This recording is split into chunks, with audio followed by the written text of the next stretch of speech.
Roughly 12 to 15% of Medicare spending is attributable to medical imaging. That's a best guess estimate.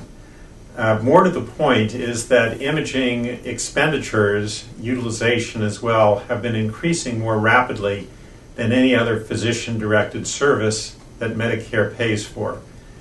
To give you an idea of how much faster Medicare spending on imaging is rising at roughly 3 times the rate of general medical inflation, and for high-tech medical imaging up to 5 to 6 times general medical inflation. So this is extremely difficult to pin down. There's broad agreement that a sizable fraction of imaging does not contribute to the care of the patient or to improving patients' health. Generally, what you hear is the number 1/3. There's no real data to support the 1/3 number, but it sounds like a neat number, something we can pin our hat to. The critical thing to understand is that with all imaging, there is a benefit to risk ratio. And imaging examinations bear significant risks. It's not only the popular one of the concern of radiation and CT scanning. The most important risks are the possibility of incorrect diagnoses or incidental findings that then require further workup, but which are truly not going to affect the patient in their lifetime. When the examination is indicated and the benefit exceeds the risk, these risks are reasonable and should be taken. Any examination that's well indicated probably has a higher benefit than risk. The real concern is when there is unnecessary imaging and the patient is exposed to these risks without the possibility, or at least low probability, of receiving any benefit. With regards to what is known as self-referral, that is, physicians referring patients to imaging facilities in which they have a financial interest, this is actually facilitated by a loophole in Medicare law called the in-office ancillary exception. And I say aberrant because, in fact, there is considerable money in imaging which promotes the use or the taking advantage of this loophole. The loophole dates to the Stark regulations from back in the early 1990s, when it was imagined that doctors would be taking plain x-rays or ultrasound in their offices. It was never imagined that the technology would develop sufficiently that it could actually be placed, CT scanners, MRI scanners, PET scanners, actually be placed in physician offices. So this is truly a misuse of that loophole. Well, there are both reasons that are actually very valuable to patients, and there are reasons that are also promoting what I would call marginal or unnecessary imaging. In the former category, you have an aging population. The average age of the U.S. population is increasing as the very large boomer population is approaching Medicare age. And in that case, of course, older people are exposed to more chronic diseases, and of course there's all the expense of end-of-life care as well. The other thing is the capabilities of medical imaging are also increasing technologically and are being applied to more conditions than would be possible previously. Greater speed, higher resolution are all facilitating this. So this is a kind of mixed bag. There is a benefit but also a risk to medical imaging, and it's the risks we'd like to minimize. These risks are increased when medical imaging is used unnecessarily.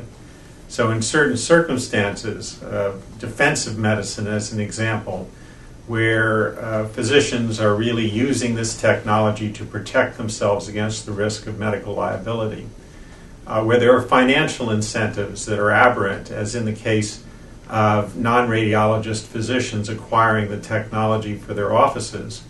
Here there's a financial incentive to make sure that the equipment, the device is paid for, and they control the volume. That's the difference between non-radiologist physicians and radiologists who cannot refer patients to themselves.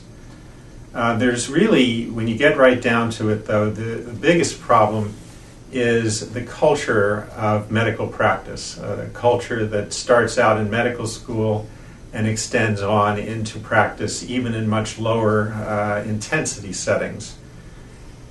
there is a reluctance among physicians to accept any degree of uncertainty. Of course, a little of this is medical malpractice, but I think it's highly cultural as well.